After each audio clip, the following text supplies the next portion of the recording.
एक बार भाई के जन्मदिन पर नानी ने उसके लिए सोने के कड़े दिए थे। और सामान्यतः हम कोई भी चीज़ अगर कोई आती है, नया कपड़ा, कोई नया आभूषण, तो वह पहनकर हम सीधे ही रानी को दिखाने अवश्य जाते थे। सुंदर छोटे छोटे शेर मुंह वाले कड़े पहनकर भाई भी रानी को दिखाने गया। और न जाने किन प्रेरणा से वह दोनों कड़े उतारकर रानी के खड़े सतर्क कानों में विलय की तरह पहना आया। कि हुआ यूँ कि उसके भाई को नानी ने सोने के शेर मुंह वाले कड़े दिए थे और वह खेलते खेलते पता नहीं रानी के दोनों कानों में कहाँ वह कड़े रखकर आ गया। फिर हम सब खेल में कड़ों की बात भूल गए। संध्या समय भाई के कड़े रोहित हाथ देखकर जब माँ ने पूछताछ की तब खोज आरंभ हुई, पर कहीं भी कड़ों का पता नहीं चला। कि जब माँ ने देखा शाम के समय के भाई के हाथ में कड़े नहीं हैं तो पूछा और बाद में खोजा, लेकिन कहीं पर भी कड़ों का पता नहीं चला। रानी अपने कानों को खुरों से खोदती और हिनहाती रही। अंत में बाबूजी का ध्यान उसकी ओर गया और उन्होंने मिट्टी हटाने का आदेश दिया। किसी ने कुछ गहरा खड्डा खोदकर दोनों कड़े गाड़ दिए थे। धन तो किसी को नहीं मिला, परंतु रानी सारे घर में हृदय में स्थान पा गई। जब रानी अपने दोनों कानों से वह कुरकुरे और खोदती और हिनहाती रही, वहाँ पे हिनहाती आवाज़ कर रही थी। तभी बाबूजी यानी कि महादेवी वर्मा के पिताजी का ध्यान गया और वह वहाँ गया और थोड़ी मिट्टी हटाने पर वहाँ पर गहरा एक खड्डा खोदा था, उसी में दोनों ये कड़े थे। धन तो किसी को नहीं मिला, किसी को भी कोई सजा तो नहीं हुई, परंतु रानी जो है वह घर के सभी व्यक्तियों के हृदय में एक प्रकार का स्थान पा गई। एक घटना अपनी विचित्र में स्मरणीय है। एक घटना ऐसी भी थी जिसमें वह यादगार है कि एक सवेरे उठने पर हमने रानी को पास एक छोटा सा घोड़े के बच्चे को देखा। ये कहाँ था, यह कह कहकर रामा को इतना थका दिया कि निरुपाय घोषणा की कि वह नया जीव रानी के पेट में दाना चारा खोकर सो रहा था। भाई ने उत्साह से पूछा, और भी है रामा? रामा ने स्वीकृति में सिर हिलाया कि वो छोटे थे और एक विचित्र घटना उनके सामने हुई कि रानी के पेट से एक घोड़े ने जन्म लिया और वो पूछने लगे कि ये कहाँ से है।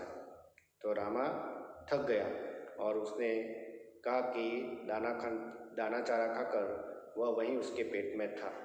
तो भाई ने पूछा, और भी है? कि और भी है? तो रामा ने केवल स्वीकृति में सिर हिलाया। कैसे जो सवाल होते हैं वो बच्चे जब पूछते हैं तो ज़्यादातर उनको सही जवाब दिए नहीं जाते हैं।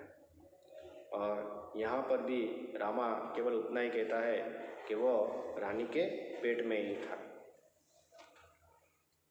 अब तो हम विस्मित भी हुए, क्रोधित भी हुए। ये छोटे जीव कोई काम धंधा नहीं करते और हमको पीठ पर बैठा कर दौड़ाने वाली रानी का दाना चारा स्वयं खाकर उसके पेट में लेटे रहते हैं। तो बच्चे छोटे थे तो उन्हें इस बात का ज्ञान नहीं था। जो मनुष्य है, जो एक प्रकार का संसार, उसमें किस प्रकार से संचार चलित जो दुनिया है उसमें किस प्रकार जीव की उत्पत्ति होती है। तो वो सोचते हैं कि ये छोटे जीव कुछ करते नहीं हैं और रानी तो कितना काम करती है, हमें घुड़सवारी करवाती है और ये छोटे जीव बस उसके अंदर लेटे रहते हैं और खाते रहते हैं। भाई ने कहा, रानी का पेट चीर कर हम उसके कम से कम एक और बच्चा घोड़ा निकाल लें, तब बच्चे घोड़े पर वे छोटे भाई बहन बैठेंगे और रानी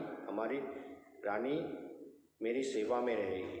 तो उन्होंने सोचा क्यों ना हम रानी के पेट को काट दें और वो घोड़े के बच्चे को निकाल दें। प्रस्ताव मुझे भी उचित जान पड़ा। एक दोपहर को वह कहीं से साग काटने का चाकू ले आया। तब मेरे साहस ने जवाब दिया। एक और भी समस्या हमारे सामने ध्यान में आई कि आखिर हम रानी का पेट सिएंगे कैसे। अब नादान बच्चे थे, छोटे थे, उन्हें तो पता नहीं। तो वो उसका भाई कहीं से एक साग काटने का चाकू ले आया और कहा कि उसका पेट चीर डालते हैं। लेकिन बाद में एक समस्या हुई कि चीर तो डालेंगे लेकिन उसका पेट सिएंगे कैसे। अब माँ की महीन सुई से तो सीना संभव नहीं था।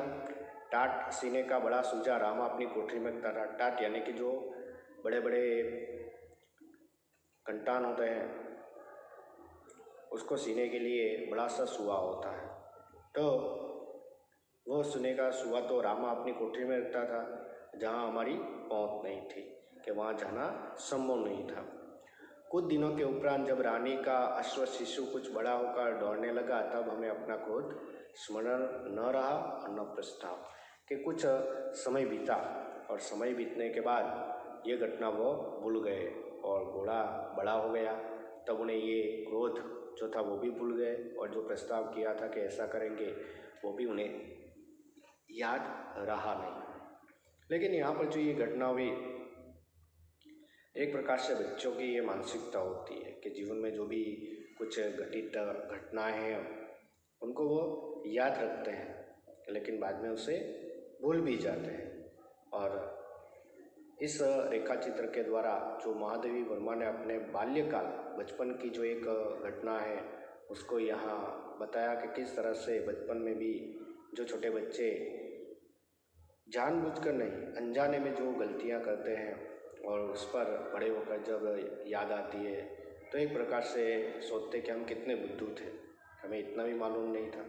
लेकिन एक आयु होती है उस समय कि हम सोचने समझने की इतनी ताकत या इतनी सेंस होती नहीं है, उसमें हम अनजाने में ये गलती कर देते हैं। तो अंत में जिस प्रकार से रानी जो इस गद्य का शीर्षक है वो सार्थक होता है, तो सभी विद्यार्थियों से विनती है कि इस वीडियो को देखें और देखने के बाद जो आपकी टेक्स्ट बुक है उसमें इसे उसको रीड करना है, समझना है। धन्यवाद।